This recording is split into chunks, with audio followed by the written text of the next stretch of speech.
Good morning, students. Once again, moving ahead with economics of class 11th, we are discussing microeconomics chapter 2, that is central problems of an economy.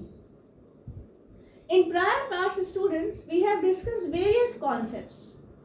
Various concepts like what to produce, how to produce, for whom to produce. We have discussed problem of choice. We have also discussed how the PPC is, what is the graph schedule of it, and how it goes. We considering various concepts of PPC only. We have discussed marginal opportunity cost in the last part, total opportunity cost, and various other concepts.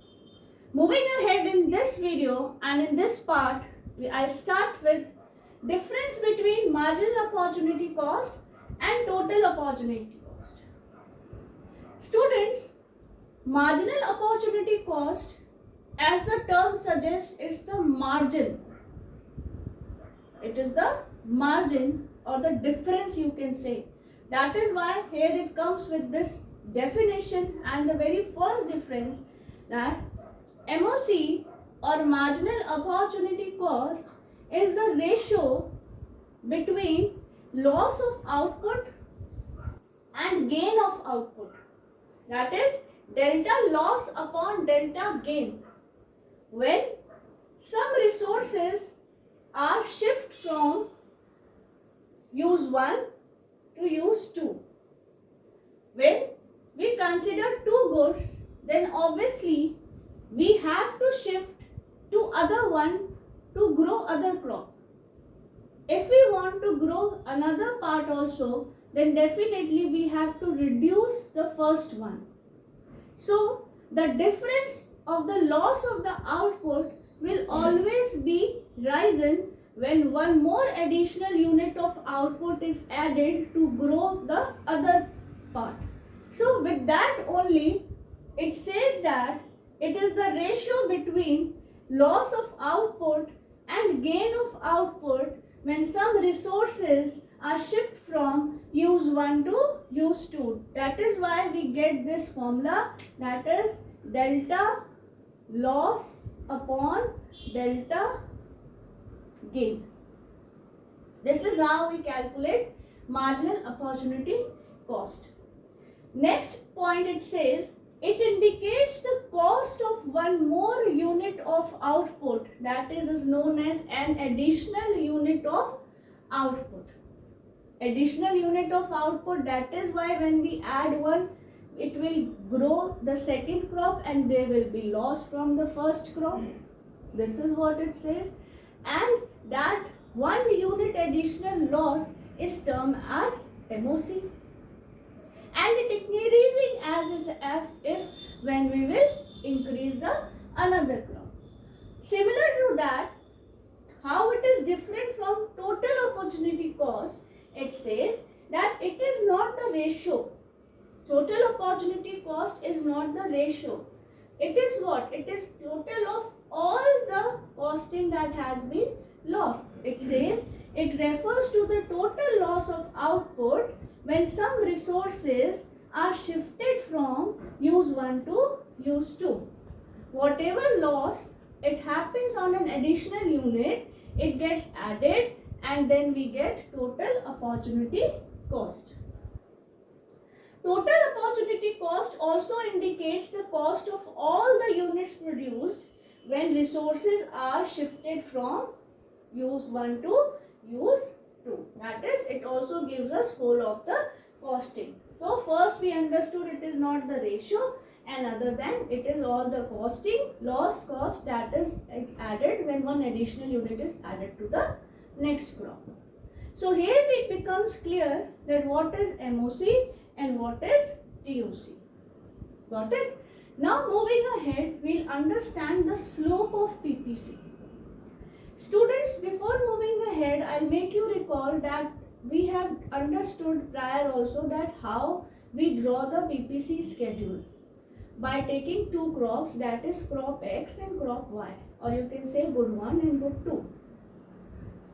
It says that PPC gives us all the combinations of good 1 and good 2, all the possible combinations.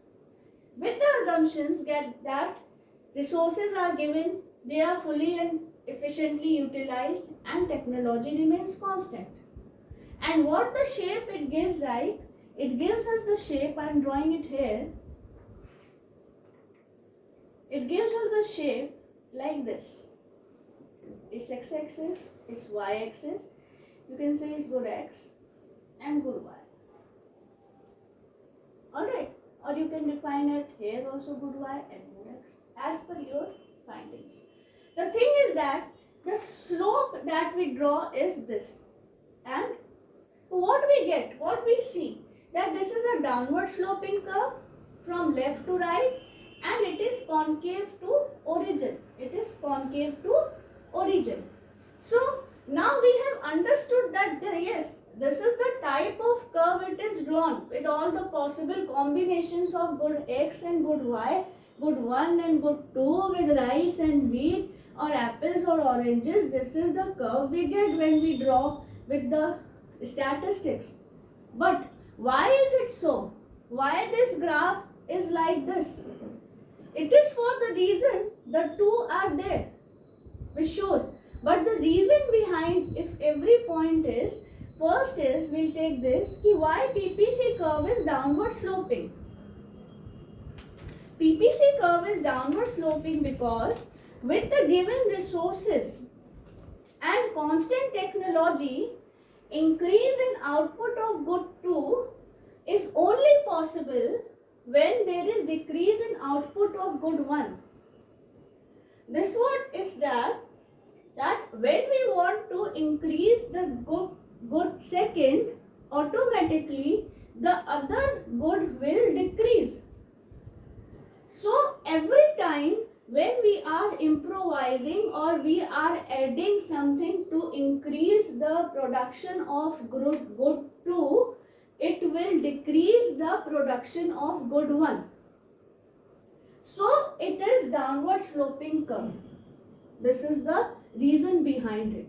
Simple reason. When it is asked why the slope of PPC is downward sloping, you can easily write this answer, because with the given resources and constant technology, increase in the output of good 2 is possible only when there is decrease in the output of good 1. And your answer is complete. Okay. Moving on to the next part, it says that it is concave to the origin. The shape is concave shape. This is more needed to be explained. Understand. It says it is why, because it means that it has an increasing slope. Now why is it say that it has an increasing slope? Obviously we are decreasing one and we are increasing to the other part. It also implies increasing marginal opportunity cost. We say that what is marginal opportunity cost? Marginal opportunity cost is loss in one additional unit when we are adding to gain the crop second. That is delta loss upon delta gain, change in the loss upon change in the gain. This is what MOC.